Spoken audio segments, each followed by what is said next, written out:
Sumala adalah film horor 2024 yang dibintangi oleh Luna Maya, yang tanpa basa-basi langsung membuat bulu kuduk merinding sejak menit pertama, di mana sekelompok bocah tertawa lepas tanpa perlu membuka mulutnya.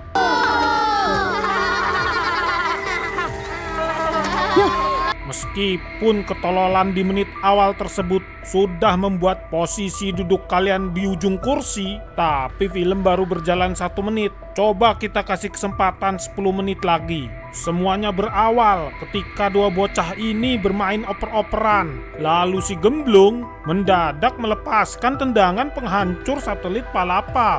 Halah, nendang-nengan di teris. Setelah memakai make up, dia pun pergi mencari bola. Namun hingga larut malam, bola yang mereka cari masih belum ditemukan.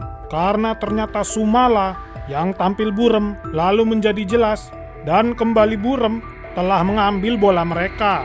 Lalu Sutris yang mengejar Sumala dihantam menggunakan batu oleh Sumala di bagian kepala kanan, yang mengakibatkan bagian kirinya menjadi soak. Apabila semua ketololan yang terjadi dalam 5 menit awal film ini belum membuat kalian meminta uang tiket kembali, berarti kalian memang pantas mendapatkan siksa kubur di 100 menit ke depan. Film berlanjut di tahun 1947, di mana Luna Maya melakukan perjalanan lintas kota semata-mata hanya untuk menyajikan minuman pada tamu di rumahnya. Monggo diunjuk. Apalah gunanya manusia-manusia di pinggiran itu?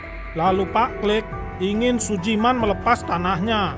Pak Lek, saya tidak akan pernah melepaskan tanah milik saya kepada siapapun. Tanah keluarga Stungkoro. Iki, bacalah baik-baik. Kalau kalian berpikir ini adalah bagian dari plot yang penting, jangan. Karena seluruh adegan ini tidak pernah disinggung lagi. Dan apa coba yang dia baca di sini? Kita bisa lihat jelas, nggak ada tulisan apa-apa di situ. Bacaan yang kosong ini bisa kalian ambil sebagai kesimpulan dari keseluruhan film ini. Semua perkebunan ini warisan kekayaan orang tuaku, hasil kerja kerasku. Gimana ceritanya harta warisan orang tua berasal dari kerja keras anaknya? Film ini benar-benar berusaha keras untuk membuat gua berhenti nonton. Ngerti kamu? Terserah apa kata lu lah.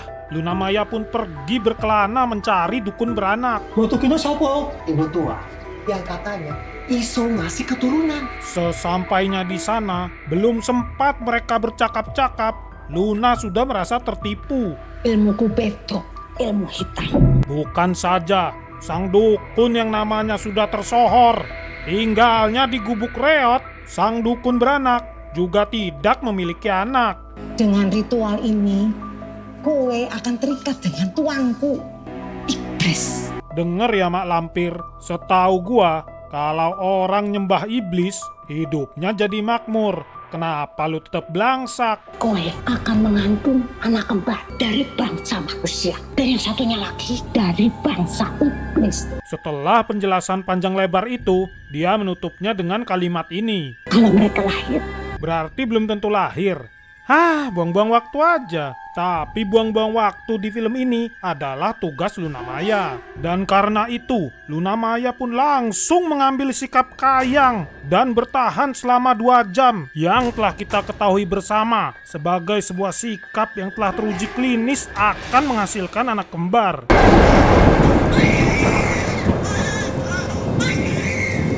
Ketika Luna Maya berusaha melahirkan anaknya, dia menyaksikan sesuatu yang sulit dipercaya. Sang iblis ternyata hanyalah makhluk cungkring dengan tampilan seperti manusia silver. Kalau Mike Tyson masuk neraka, lu yang bakal dicambukin dia. Kabar Luna Maya melahirkan anak kembar membuatnya bahagia. Calon penerusku. Dan sebagai pengusaha ulung, Sujiman langsung berhitung biaya membesarkan anak kembar dan memutuskan untuk memotong biaya tersebut hingga 50%. Film ini sungguh menginspirasi para calon orang tua. Kita lalu dibawa ke masa depan untuk diperkenalkan dengan Kumala yang bertingkah seperti Tarzan. Tak siap menjadi bapak Tarzan dan tak rela pindah ke hutan, Sujiman menindak tegas Kumala dan mendidiknya agar bisa hidup mandiri. Sekarang Kumala sudah terpelajar, dia pun siap mengajari bocah-bocah di kampungnya. Murid pertamanya adalah si Keriting yang diajari tentang amuba. Tapi sebagai anak kampung, dia tidak butuh ilmu anak kota. Dan dia pun pergi tanpa mengucapkan terima kasih. Yang mana dianggap Kumala sebagai suatu penghinaan dan bergegas mengajari si Keriting soal etika. Ini adalah bukti mengapa pendidikan etika sangat penting sejak usia dini. Bagaikan film Batman Begins, Kumala lanjut menghabisi dua anak lain. Buset, Kumala melepaskan jurus kunyuk melempar buah yang membuat kepala target berdarah sebelum terkena lemparan. Kejadian tersebut membuat si Blow-on panik dan lupa di mana Kumala berada, meskipun dia baru aja ngelihatnya nangkring di atas pohon. Sebagai hadiah atas kegoblokan lu berhak mendapatkan 4 hit combo langsung dari Mortal Kombat. Tak puas hanya menghabisi kroco-kroco yang tidak berani melawan, Kumala masuk ke sarang penyamun. Korban pertamanya dia habisi dengan menusuk tepat di batangnya. Lalu bocah ini yang memohon pada Kumala untuk menusuknya di bagian lain. Sesuai permintaan, Kumala menghadiahinya dengan 2 hit combo. Setelah menghabisi kroco yang tersisa, jangan gundulmu somplak, Kumala menghabisi kepala preman dan membantingnya bagai Black Widow. Keesokan harinya, warga menemukan mayat-mayat bocil tersebut serta sebuah boneka. Sebuah boneka di sebelah mayat berarti pelakunya anak Sujiman. Oh, sebuah anak-anakku kabeh. Apa buktinya? Oh ya, ini buktinya. Dari mana pula ini warga bisa nyalahin si Kumala? Filmnya aja nggak pernah ngasih lihat Kumala mainin bonekanya di luar rumah. Apa buktinya? Yo, anakmu kuwi anak edan. Apa buktinya? Tak mampu memberikan barang bukti, warga pun mundur teratur. Sujiman lalu mengkonfirmasi akan hal ini kepada Kumala. Opo Sumala sing mateni? Iya, semua yang sudah jahat sama aku. Berarti yang harusnya lu pateni pertama kali adalah agen lu. Seperti biasa, kita lalu disuguhi adegan Kang Tepu yang tampak jelas memiliki masalah penglihatan. Tepat 10 tahun umur Kumala, ia akan sepenuhnya dikuasai oleh Sumala. Tentunya dia tidak lupa menjual keris dengan embel-embel kesaktian dengan harga ratusan juta. Tepat di kantongnya. Sujiman yang merasa sedang ditipu, terutama karena dia udah punya banyak keris di rumah. Tapi sang dukun sudah nggak sabar untuk beli mobil baru. Sementara itu, di rumah Sujiman, si satpam yang sering membuli Kumala Engkau tak beli. kabur dari Kumala layaknya pengecut. Gimana caranya lah lu bisa jadi satpam sementara lawan anak kecil aja lu kabur? Terserahlah, intinya dia mati ditusuk dari belakang.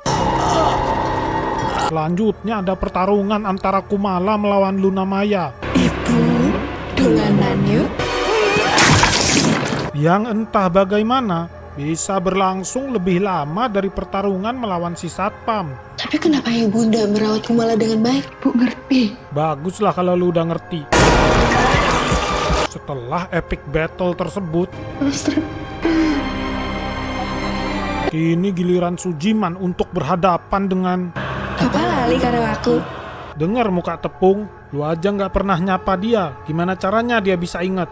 Sumala lalu mengambil alih tubuh Kumala. Dan sekarang pertempuran terakhir pun sudah bisa dilakukan. Ronde pertama berakhir dengan kekalahan yang memalukan dari Sujiman. Setelah merangkak ribuan kilometer, mereka pun sampai di arena pertempuran kedua, di mana kali ini Sujiman sempat keluar sebagai pemenang. Tapi pada akhirnya, dia harus menelan pil pahit fakta bahwa dia telah dikibulin oleh Simbah Dukun. Sekarang film sudah berakhir, kita pun disajikan dengan catatan yang mengejutkan. Kalau kalian percaya dengan tulisan ini, bagus. Tapi Tapi kalau nggak mau, dia nggak apa-apa.